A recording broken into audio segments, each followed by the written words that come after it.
Welcome to The Explainer. Today, we're taking a trip back to 1875, dropping right into the heart of Qing Dynasty China. It's this massive, ancient superpower, right?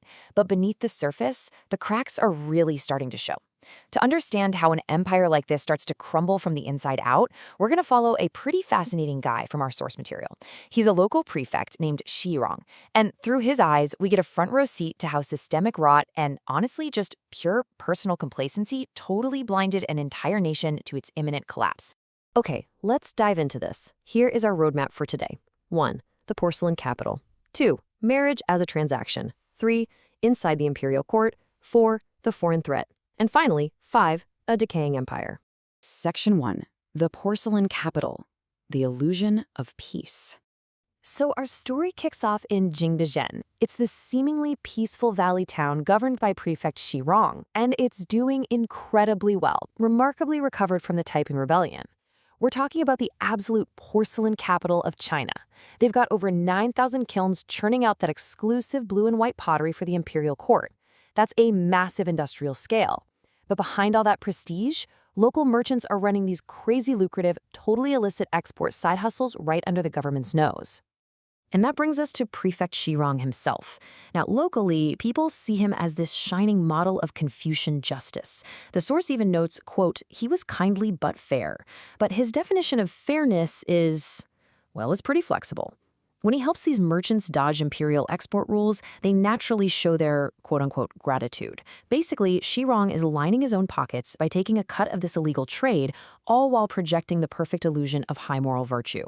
It's a classic double standard. Section 2. Marriage as a transaction. Climbing the social ladder.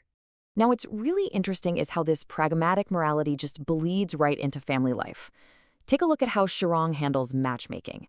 He's setting up a union between a super wealthy merchant named Yao and his adopted daughter, Bright Moon. But Yao isn't exactly a romantic. He's buying status. The source outlines this perfectly. First, Yao accumulates immense merchant wealth. Step 2, he uses that cash to literally purchase an official gentry rank from a broke imperial court. And step 3, he marries Bright Moon to secure his spot in the established nobility. It is totally transactional. You know, the contrast here is just glaring. On paper, the official rules of the empire are all about strict Confucian order, nobility, and justice. But the actual practice, the everyday reality, selling titles, bribing prefects, leveraging marriages for social climbing. Even Shi Rong privately admits that selling titles makes a mockery of the Confucian order. But hey, he still adopts Bright Moon just to bump up her marital value. He plays the game. Section 3. Inside the imperial court. The art of bribery. So just how high does this corruption go? Well, Shi Rong travels to the capital, Beijing, to secure a cushy, lucrative post for his retirement. He's gunning for the role of Salt Inspector. And let me tell you, this isn't just some boring desk job.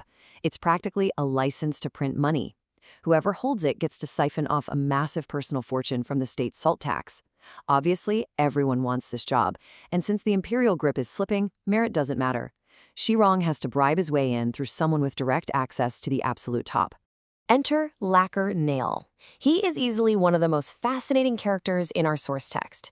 He's a eunuch, but definitely not your typical one. He's married, he lives a secret life in this lavish merchant's mansion outside the palace, and most importantly, he's the manicurist who cuts Dowager Empress Cixi nails.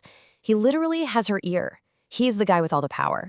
When they meet, Shi Rong tries to keep up his dignified, morally superior act, but Lacquer Nail just sees right through it. He mocks him, asking, quote, so shall we call our arrangement a Confucian bribe?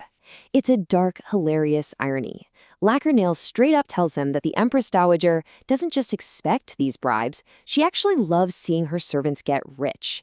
The whole palace is basically running on open, unapologetic theft. But before Shi Rong leaves, he asks Lacquer Nail what he's actually going to do with all that bribe money. And get this, the answer is completely jarring. He plans to use the silver to buy back his severed genitals, which are preserved in a jar somewhere deep in the palace so he can be buried as a whole man and restore his family honor. I mean, wow, it's just a shocking reminder of the bizarre, extreme realities hiding behind the curtain of court life. Section 4. The foreign threat. Reality at the gates. Let's pivot and see how this builds. Because while Shirong is off haggling over bribes, his son, Ru Hai, is working at the Tsungli Yamen, the Bureau of Foreign Affairs in Beijing. And the disconnect here is deadly. On one hand, you have the imperial court pouring money into rebuilding the Summer Palace, completely obsessed with extravagant theater and displays of power. On the other hand, the Tsungli Yamen, the actual department trying to save the empire, is totally marginalized. They're shoved into these dusty back offices. The empress ignores them. They literally have to bring foreign ambassadors into the palace through the kitchens. It's humiliating. And those ambassadors, they represent a cascading geopolitical nightmare. The pressure is coming from everywhere. You've got Britain pushing unequal trade treaties with superior naval firepower. Russia is holding Vladivostok and eyeing Manchuria. France is carving up Vietnam. But the most terrifying threat is right next door. Japan. They are rapidly modernizing and already claiming the Ryukyu Islands. Ru Hai and his younger colleagues are just desperate. The anxiety is palpable. One of them bitterly says, quote, "The world had changed, but we didn't know it." See, Japan had just been forced open by the West. But instead of crumbling, they adapted. They did the Meiji modernization. And now they're building a modern army and eyeing Taiwan and Korea. The threat is literally right at the gates. And this brilliantly illustrates the massive divide in the country. To survive, the younger generation pushes the doctrine of self-strengthening. They're begging the empire to wake up, engage with the West, and learn their math, engineering, and military tactics. It's do or die. But guys like Shirong, the older generation, he just waves it off.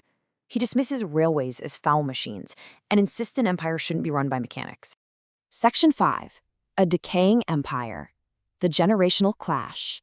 So all of this, the macro-level geopolitical crisis and the micro-level family dynamic, it all crashes together at the dinner table. Shirong is casually dropping hints about this big bribe he's setting up with the eunuch for his retirement. And Ru Hai, who is just suffocating under the weight of these national threats, looks at his dad and point-blank rejects him. He says, quote, "I have no desire to benefit, father, even indirectly from any bribes." It's a quiet moment, but actually, scratch that, it's absolutely shattering. It strips away all the polite fiction and exposes the rot of the old system. This right here is the tragic inertia that doomed the Qing dynasty. You have Xinrong, the old guard, complacent, obsessed with his own bank account, and completely ignoring the global storm. Then you have Ru Hai, the younger generation, desperate, painfully aware that their very survival is at stake, and totally rejecting the systemic corruption. The problem? The complacent older generation is the one holding all the cards. So how does Shirong react to his son's desperate warning? He doesn't. He completely ignores it.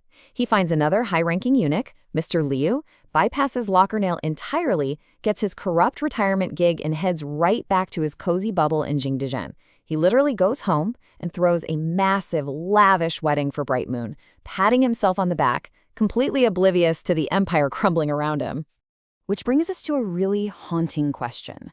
How does a massive, historic system blind itself to its own destruction? Because, as we saw in the source text today, it wasn't just foreign guns that took down the Qing dynasty. It was the quiet, everyday complacency, the Confucian bribes. It was choosing personal comfort over national survival. What happens when the people at the top are too busy decorating their own bubbles to realize the world outside has changed forever? Thank you so much for joining me on this explainer, and I will leave you to ponder that thought.